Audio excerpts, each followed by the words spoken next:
नमस्कार विद्यार्थी मित्रांनो तसेच पालक, मी doctor Vishal Khadse, Leelamadhav medical guidance centre Nashik.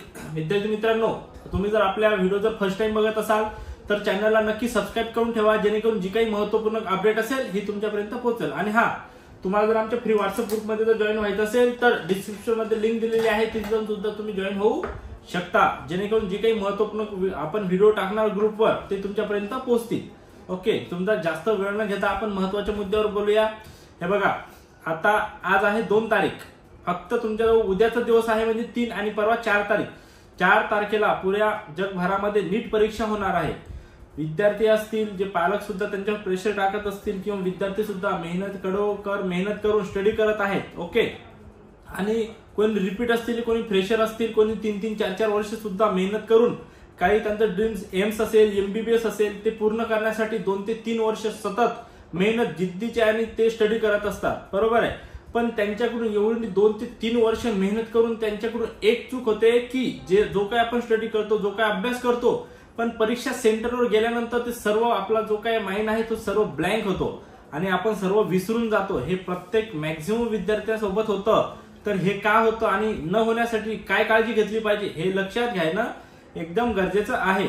Okay, आता महत्त्वाचे काही 4 ते 5 पॉइंट आहेत, हे सर्वांनी लक्षात ठेवा आणि तेच तिथं फॉलो करा, जेणेकरून तुमच्या लक्षात येईल आणि तुमच्याकडे अशी काही चुकी होणार नाही। फर्स्ट टाइम जेव्हा आपण परीक्षा सेंटरवर जातो तेव्हा माइंड फ्रेश, तिथे एक्झामला आपण चाललोय तिथं जाणे गरजेचं आहे। तर प्रत्येक विद्यार्थ्याच्या मनात भीती अशी येते की एक्झाम कशी होणार आहे। जे फ्रेशर विद्यार्थी आहेत, ते जे रिपीटर आहेत त्यांना ऑलरेडी माहित आहे फ्रेशर विद्यार्थी एक्झाम कशी होणार आहे, स्ट्रिक्ट होणार आहे का, प्लस क्वेश्चन काय येणार आहे, क्वेश्चन पेपर कसे येतील, आपल्याला जायला टाइम तर होणार नाही ना। ह्या सर्व गोष्टी विद्यार्थी आणि पालक लक्षात घेत असतात। ओके, पण मग यांनी काय, आता याच्यामध्ये कोणत्याही विद्यार्थ्यांनी घाबरू नये। घाबरलं तर काय होतं, तुम्ही जर घाबरल्यानंतर जो काही तुमचा माइंड असेल, जे काही तुम्ही स्टडी केलेला असतो, जो काही रिव्हिजन केलेला आहे, तर त्यावर परिणाम होतो, बरोबर आहे। तर फर्स्ट पॉइंट असा असेल की तुम्ही चांगल्यापणाने जाणे योग्य असेल, जो काही तुमचा ऍडमिट कार्ड असेल, जे काही फॉर्मॅलिटी सांगितले आहे त्या सर्व यानी NTA ते तुम्ही सर्व फॉलो करून तुम्ही परीक्षा सेंटरवर जाणं गरजेचं आहे। जर रिपोर्टिंग तुमची समजा 1 ची असेल किंवा 12:30 असेल तर त्याच्या 10 ते 15 मिनिटं तुम्ही परीक्षा सेंटरवर पोहोचणं गरजेचं असेल। ओके, हा दुसरा पॉइंट असेल। आता महत्वाचा पॉइंट असा आहे की जेव्हा आपण नीट परीक्षा सेंटरमध्ये जातो, जेव्हा तुमच्या हातामध्ये पेपर येतो, बरोबर आहे, जेव्हा हातामध्ये आपल्या पेपर येतो तर प्रत्येक व्यक्ती काय करतो, आता बघा फर्स्ट काय असेल, तुम्हाला 45 क्वेश्चन फिजिक्सचे आहेत, 90 क्वेश्चन बायोचे आहेत आणि 45 क्वेश्चन काय आहेत केमिस्ट्री। स्टार्टिंगला जेव्हा आपण पेपर ओपन करतो तेव्हा पेपरमध्ये काय दिसतं आपल्याला, फिजिक्स। ओके, तर मॅक्झिमम विद्यार्थी आता फिजिक्सचे क्वेश्चन बघत बसतात। आता फिजिक्स प्रत्येकाला म्हणत नाही मी, पण 90% विद्यार्थ्यांना फिजिक्स हा टफ जातो, म्हणजे अवघड जात असतो, बरोबर आहे। तर मग फर्स्ट पेजला काय आपण फिजिक्स ओपन करत बसतो, तर फिजिक्स मधलं हार्ड, ऑलरेडी फिजिक्स हार्ड असतो। हार्ड म्हणजे तसा हार्ड केला तर आहे ते ऍक्च्युली, कारण हार्ड नसतो, आपण त्यांना हार्ड बनवलेलं आहे, बरोबर आहे। आणि बायो जो आहे हा बायो इझी जातो, प्लस केमिस्ट्री बी आहे, हा थोडा फिजिक्स पेक्षा थोडा इझी जातो। मग फर्स्ट टाइम जर आपण फिजिक्सचा जर पेपर असेल, कारण बुकलेटमध्ये फर्स्ट फिजिक्स, सेकंड बायोलॉजी आणि थर्ड केमिस्ट्री, तर फिजिक्स मध्ये जेव्हा आपण ओपन करतो हार्ड क्वेश्चन येतात, आपल्या लक्षात राहत नाही की आपण काय करतो, हार्ड क्वेश्चन असल्यामुळं काय, जे तुम्हाला आता पहा, जसं फर्स्टला आपण फिजिक्स सांगितलं, सेकंडला बायो आणि थर्डला केमिस्ट्री, जेव्हा आपण फिजिक्स का पेपर जेव्हा ओपन करतो, ओके, तर त्यामध्ये काही क्वेश्चन हार्ड असतात। हार्ड जरी नसतील जे तुम्हाला माहित नाही तेच त्या क्वेश्चन पेपर मध्ये येतात, जे तुम्ही रीड केलं नाही, जो काही स्टडी असतो।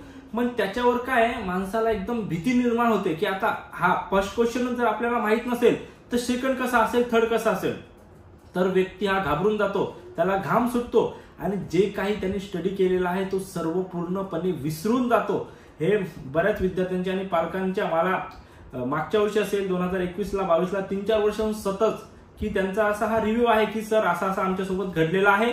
आमचं जेव्हा आम्ही क्लासला होतो तेव्हा आम्हाला 600+ मार्क्स येत होते, 700+ मार्क्स येत होते, पण आमच्यासोबत असं झालेलं आहे, क्वेश्चन बघितले आणि आम्ही सर्व ब्लँक झालो, आम्हाला काय करायचं होतं हेच तिथं कळलेलं नाही आणि आम्ही सर्व विसरून गेलो, बरोबर। हे तुमच्याकडून न हो म्हणून मी प्रत्येकाला एक, हा शेवटचा पॉइंट आहे, हा सांगतोय, लक्षात ठेवा की हे बघा, जेव्हा तुम्हाला फिजिक्स, केमिस्ट्री आणि बायो जेव्हा तुम्ही जेव्हा क्वेश्चन पेपर ओपन करता तेव्हा लक्षात ठेवा की कोणीही काय करू नये, क्वेश्चन पेपर फिजिक्स जो आहे या फिजिक्स बघू नये.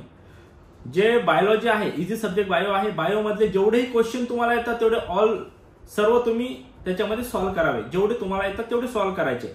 जे तुम्हाला येत नाही ते बॅक ठेवा. ओके. केमिस्ट्रीला जा, केमिस्ट्रीमध्ये जेवढे क्वेश्चन आहेत तेवढे सॉल्व्ह करा. ओके. आणि त्यानंतर जे फिजिक्स मध्ये जे काही क्वेश्चन येतात तुम्हाला, जे येतात ते सर्व सॉल्व्ह करा. म्हणजे जे येतात तुम्हाला ते आधी सॉल्व्ह करायचे. बरोबर आहे.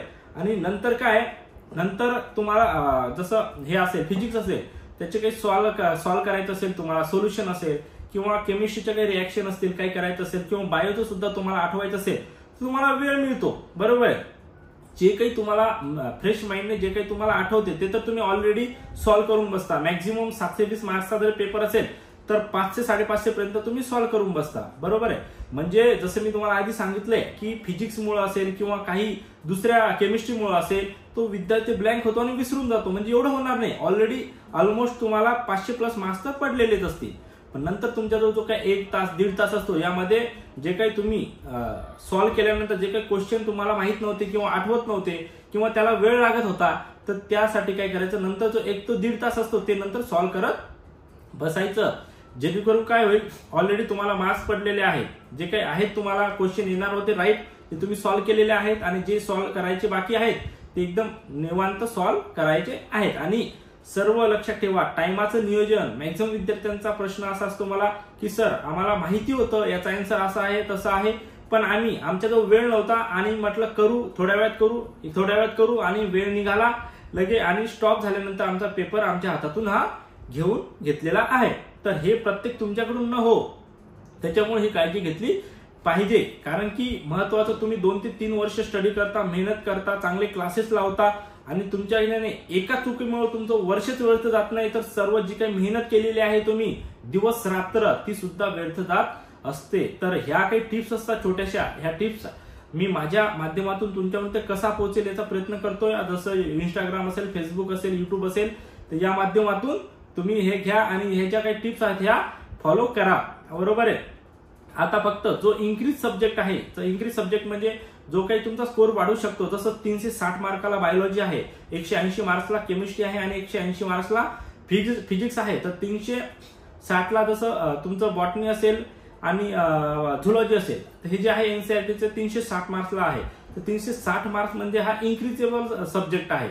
तो त्याच्यामुळे जास्तीत जास्त रिव्हिजन करा. आता कुठल्या टेस्ट सॉल्व्ह करू नका, काहीच नाही. तुमच्याजवळ 2 दिवस आहेत, आजचा आणि उद्याचा. तर त्याच्यामध्ये तुम्हाला कसा स्टडी करता येईल फक्त रिव्हिजनकडे लक्ष द्या, क्वेश्चनकडे लक्ष द्या, आन्सरकडे लक्ष द्या. जेणेकरून तुमचा हा जो काही स्कोर आहे ते वाढला जाईल. आणि जे काही मी टिप्स सांगितल्या त्या फॉलो करा जेणेकरून व्यवस्थित तुमचा पेपर सर्व सॉल्व्ह होईल. व्हिडिओ जर तुम्हाला महत्त्वपूर्ण वाटला असेल तर तुमच्या गरजू मित्रांपर्यंत नक्की शेअर करा जेणेकरून त्यांना या व्हिडिओचा बेनिफिट होईल आणि त्यांनाही जे काही रूल्स आहेत, जे काही मी टिप्स सांगितले आहेत त्यांच्यापर्यंत पोहोचतील. आणि जर खरंच तुम्हाला व्हिडिओ महत्त्वपूर्ण वाटला असेल तर चॅनलला सबस्क्राईब करून ठेवा जेणेकरून महत्त्वपूर्ण व्हिडिओ तुम्हाला मिळतील. भेटूया आपण नेक्स्ट व्हिडिओमध्ये. थँक्यू, धन्यवाद.